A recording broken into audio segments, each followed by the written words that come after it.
Magandang araw mga tropa. Welcome sa ating munting channel. At sa video na ito ay papakita natin kung paano tayo nagkabit ng hazard sa motor na ito. Gamit lamang ang switch na on-off switch. So papakita natin kung paano natin ginawa ito. At ano ating mga gagamitin para may kabit natin ang ganitong switch. Yan, on-off switch kung tawagin.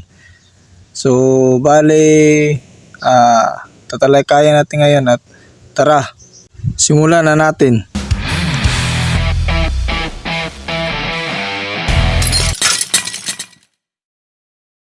So, bale, itong switch na ito ang ating gagamitin.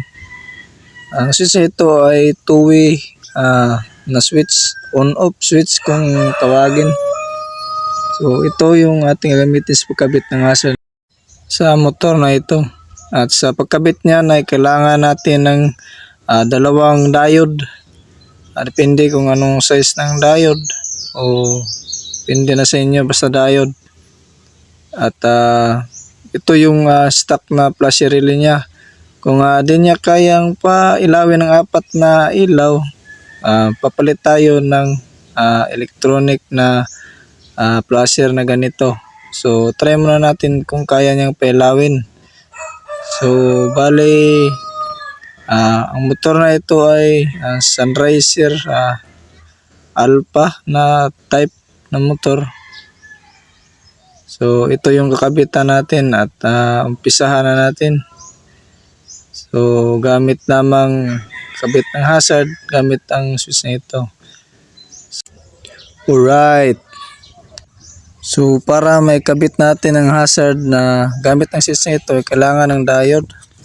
Dalawang diode ang gagamitin natin. So bali, punta muna tayo at ating pakita kung saan at paano natin gagawin. So punta tayo sa ating mga flash relay. So tingnan natin kung ano ang mga color coding ng ating mga motor. Iba-iba kasi yung color coding na bawat motor. So bali yung motor nito ay gray. So baybayin natin yan. Yan yung wire papunta dito sa main supply ng switch natin ng signal light. So bali tatlo yung wire nito. Ang isa sa kaliwa at isa yung sa kanan. At yung sa gitna yun yung gray wire na main supply. So bali itong gray wire na ito ay papunta ito sa main supply na galing dito sa flash relay. So bali ang flash relay ay may marking na letter B at L. So meaning B ay battery at L ay light. So ang gray ay papunta dito. Diyan. Pareho lang naman yan. So dito tayo magtatap kasi malayo kung dito. Dito tayo magtatap kasi papunta rin naman ito dito sa switch. Pwede naman tayo magtuklap dito sa switch pero medyo matrabaho kaya doon na lang tayo. Pagapangan tayo ng wire papunta dito sa kulay orange. So itong orange na ito ay yun yung positive na supply sa kaliwa. At ito namang sa kanan ay kulay light blue na wire. Positive na supply. Sa kanan naman na signal light ito. So yan. At yung green dito ay yung ground ng motor na ito. So bale yung color coding na ito ay naka-pattern sa Honda kasi Sunriser China motor ito. So itong dalawa dito natin itatap, yung orange at saka yung light blue na wire. Dito natin itatap ang ating hazard na gagawin. So bali sa gagamitin natin na diode, ang diode ay may marking na nahulog. Mahirap talaga pag walang taga-video. Mahirap pag isang kamay lang ang gagamitin mo. So bali ang sa diode ay may dalawang portion. So bali yung isang portion ay may silver na marking at yung isa naman ay walang silver marking. So bale bakante. So ang gagawin natin dito ay yung Part na walang marking ay yun yung pagsasamahin natin sa dalawang diode. So bali ganito. Yan, ganyan yung ating gagawin dito sa diode. Yung walang marking ay ating pagsasamahin tulad nito. So yan, bali yung may marking ay magkahiwalay. At yung walang marking naman ay yun yung pinagsama natin. So bali ganito yung gagawin natin. So bali ito na yung ginawa natin, na pinagsama natin yung walang marking sa diode. At yung may marking na silver ay magkahiwalay kasi papunta ito dito sa yellow na wire at saka light blue na wire na papunta ng signal light natin. Ito yung positive supply ng signal light natin sa orange wire at sa light blue na wire. So bali tig-isa sila. Yung isang wire dito na walang marking ay papunta sa isang paa ng switch. So dito sa main supply na gray, dito yung isang paa ng switch. So pareho lang yan, yung color coding na yan, papunta din yan dyan. So bali dito na tayo magkakabit dyan banda. So testing muna natin kung paano natin gagawin. Gamit tayo ng test light. So para masigurado natin na yan yung supply natin namin para sa hazard natin. So body ground natin yung clip at itusok natin dito. So bale yan, tinusok natin sa accessory wire yung itim kasi yung itim yung accessory wire. So bale steady yung ilaw. At dito naman sa kabila sa light green na wire, so bale yan yung flashing, yan yung putol-putol yung supply. So dyan tayo magkakabit ng supply. Dyan natin ikabit ang isang paa ng switch. So bale yan yung supply sa accessory wire. So pagtawid niyan ay yung nagbiblink na sa may gray, yan. So yan yung supply natin para mag-flashing yung mga signal light natin. So letter B at letter L yan. So means battery and L is light. So yan yung main supply ng flasher natin. Yan. So bali baybayin natin yan, papunta yan dito. Dito sa light green na ito. At dito rin yan papunta sa main switch natin sa signal light, sa handle switch natin. So dito tayo magtatap kasi para mas maayos kasi medyo matrabaho kung dito. Yan. Malayo na kasi kung dito tayo magtatap. So dito na lang. So yan, check natin kung ito ba talaga. So confirm, dito tayo magtatap. Dito tayo magtatap sa switch natin. Yan. Sa light green na wire na ito. Kung babaybayan natin, yan ay papunta dito sa handle. Yan, parehas lang. Kaya dito lang tayo magtatap.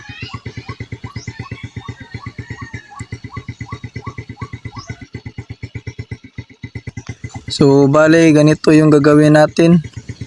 So ito yung switch natin, yung on off. Bale dalawang wire lang ito, dalawang paa. So yung isang paa ay kakabit natin sa light green na ito, sa light green na wire. So ibig sabihin ito yung main supply natin para sa hazard. At itong isang paa naman para sa dito sa pinagsama natin sa diode. Yung pinagsama natin walang silver marking, yan yung wire na pula na yan. Diyan natin ikakabit yung isang paa ng switch. So bale yan yung magiging itsura niya. So ganyan, bale ganyan. Samahin natin yung dalawang pula. Pagsamahin muna natin. So bali ganito na yung ating ginawa. So yan, bali tinap na natin ang isang paa dyan sa light green na yan. At ito sa switch, sinapunta sa yung pinagsama natin sa walang marking na sa diode. At yung dalawang magkahiwalay ay nilagyan natin ng extension wire. So bali din tayo nagkalikot dyan kasi medyo matrabaho kung bubuklatin pa natin, kaya dito na lang tayo sa baba. So bali ganito na yung gagawin natin. So yan, bali yan yung ginawa natin kanina. Pinagdugtong na natin yung bawat wire. So ito na lang dalawang may silver marking na wire. Dito natin itatap ito sa orange na wire at sa light blue na wire. Tig-isa sila dyan, kaliwa at sa kanan na supply, positive na supply sa wire ng signal light natin. So bali ang gagawin natin ngayon ay itatap natin yung dalawang wire na ito. Tig-isa sila dyan. Di bali kung saan punta yung bawat wire na yan, basta tig-isa sila yan. So yan, bali natap na natin. Ganyan yung gawin natin. Kahit saan punta yung dalawang may silver marking dyan, basta dyan sa dalawang yan itap natin. So yan, bali ganyan. Galing sa light gray hanggang sa switch, papunta dito sa diode at dito hanggang dito sa supply ng flasher. So bali try muna natin yan kung gagana. Kung hindi gagana yung flasher na yun ay palitan natin. So bali testing natin on. So ayun, gumana naman. Tingnan natin kung gumagana ba talaga. So ayun, gumagana naman. Yun, tingnan natin sa likod.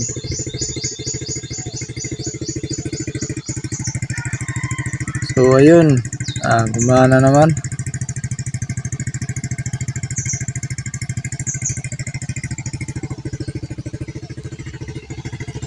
So bali okay na. Silyado na lang natin yan ng electrical tip. Takpan natin. So bali ito ay hindi ko muna masyadong inayos kasi kita muna natin na saka na natin ito ayusin mamaya. Electrical tip natin yan para lang makita kung paano natin wiring at paano yung wiring nya. So bali ganyan, ayos na, pwede na.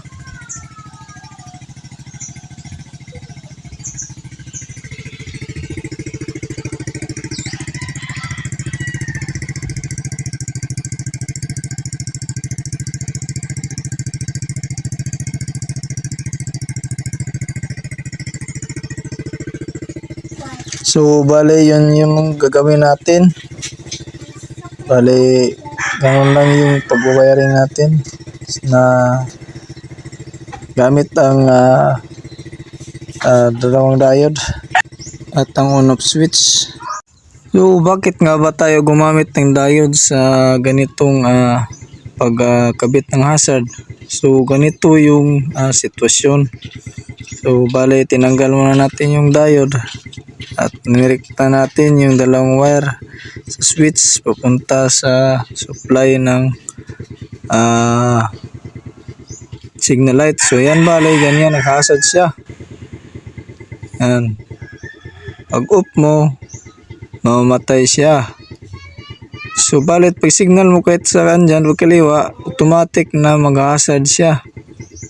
So yan, di ba? Automatic nag-hazard pag signal ko kahit naka-off yung switch natin. So bakit tayo gumamit ng diode? Ito yung dahilan. kung bakit tayo gumamit ng diode. So yan, bali ganyan. Sample. Pag on mo, yan, nakahazard okay siya kasi nakahazard. Pag in-off mo, mamamatay. Yan, wala na. Pag mag-signal ka kahit saan, kaliwa o kanan, signal tayo sa kanan, yan, nag-hazard siya automatic. So kaya tayo gumamit ng dalawang diode. Para pag nag-signal ka kaliwa mo kanan ay hindi ilaw ang kahit saan dyan. Kung signal ka sa kaliwa, hindi madadamay pag ilaw yung kanan kasi may diode.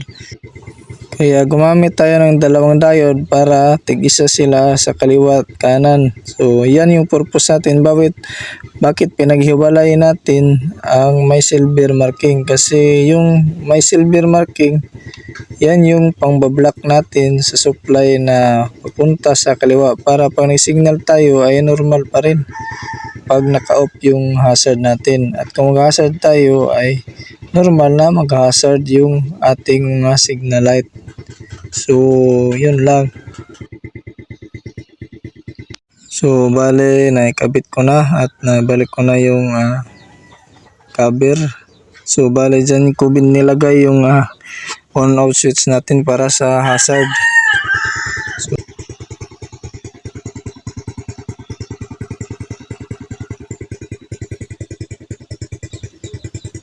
Try muna natin signal. Ganyan, normal siya kasi may diode. So kanan, normal siya na gumagana. Yan yung purpose bakit tayo naglagay ng diode. At on natin ng hazard.